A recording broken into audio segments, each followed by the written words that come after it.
LSU's offensive line, which helped pave the way for the Tigers' record-setting offense, has been named one of 10 semifinalists for the Joe Moore Award. That was announced by the organization on Tuesday. The top-ranked Tigers are joined by a list of offensive lines from Alabama, Clemson, Georgia, Kentucky, Ohio State, Oklahoma, Oregon, Washington, and Wisconsin. College football playoff rankings. The Tigers remain number one in the playoff rankings published on Tuesday night. LSU is followed by Ohio State at 2, Clemson at 3, Georgia at 4, Alabama is at 5. Here's Rob Mullins, who's the director of the college football playoffs, talking about those top 5. Well, our job is to evaluate the games through Week 12, and obviously we're aware of the injury to the quarterback late in the second quarter of last week's game. But Alabama continued on to a convincing win in that, so it didn't impact the rankings this week. Didn't impact it this week. How did it impact the discussion in the room about Alabama? Oh, it was certainly a part of the discussion. Obviously, we're aware of how the games unfold. We're aware of all the injuries, key injuries to players in the game. But again, for this week, we noticed that Alabama still carried on to a convincing win.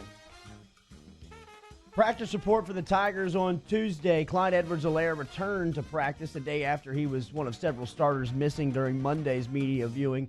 LSU and Arkansas this Saturday, 6 o'clock. We'll talk about it with Brody Miller coming up here on Off the Bench. LSU's basketball team won its third straight home game to open up the season as they defeated University of Maryland Baltimore County on Tuesday night by a score of 77-50. Charles Manning Jr. had his best game as a Tiger against last night. He scored 16, 6 of 8 from the field. Darius Days registered his second career double-double as he had 10 points and 10 rebounds.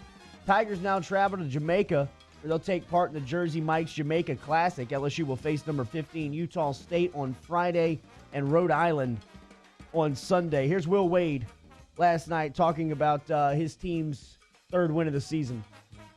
Well, it just took us a little bit of time offensively. You know, they were really packing the paint in on us, and so, you know, we threw the ball inside and couldn't finish, and we were getting the ball reversed better than we had been. We had 20 ball reversals in the first half. I'm not sure we had 20 ball reversals all year before that, but we did we were getting shots we wanted. We just couldn't get them. We couldn't get them to fall, and then defensively we were a little out of sync. We changed what we were doing against these guys because we wanted to kind of stay between the ball and the basket. It obviously worked over the 40-minute game, but we had a couple miscommunications early in the game, allowed them to hit a three, allowed a couple things that we wouldn't have liked. And so that's why it was a 9-1 game to start. Then once we were able to settle in, we were slowly able to impose our will.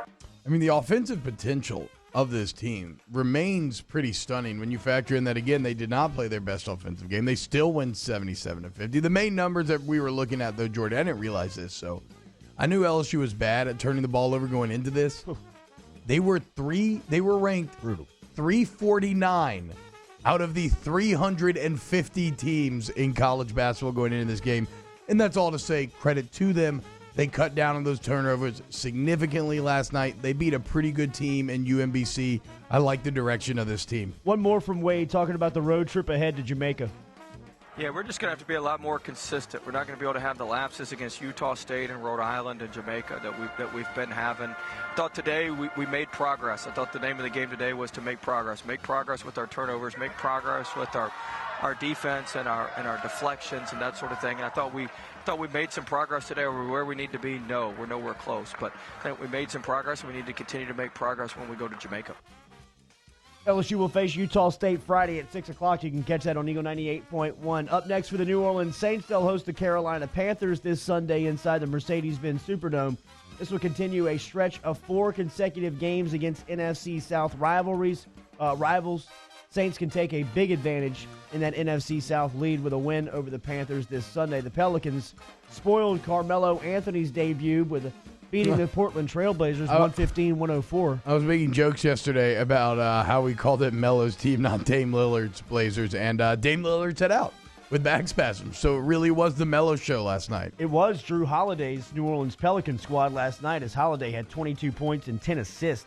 Brandon Ingram made his way back to the starting lineup last night after missing a few games with an injury. He had 21 points in his return from a 4-game absence on Tuesday night. And J.J. Redick hit 4 of 9 3-pointers and scored 14 points for the Pelicans. Up next for the Birds, they'll visit Phoenix on Thursday night, which is the first of 3 straight road games.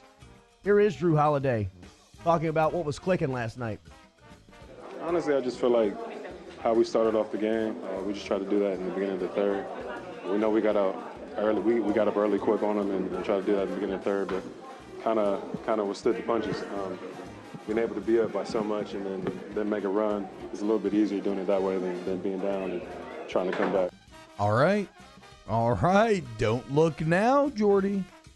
But the Pels, they're not bowing down.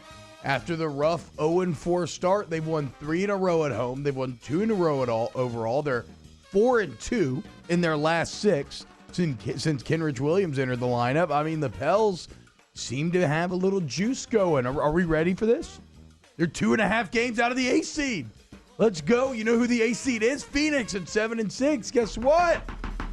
Tomorrow night, Pelly's taking it back, taking a game on the Suns. Let's go. Jackson Hayes had 9 points last night in 21 minutes of action for the rookie. Pelicans up next, Phoenix on Thursday. One more from Drew Holiday talking about last night's win.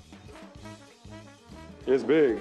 For one, just to protect home court, to get wins here and to feel, kind of get that good feeling before you leave on a road trip and a tough road trip at that. So just go out there with that confidence and try to win the road trip.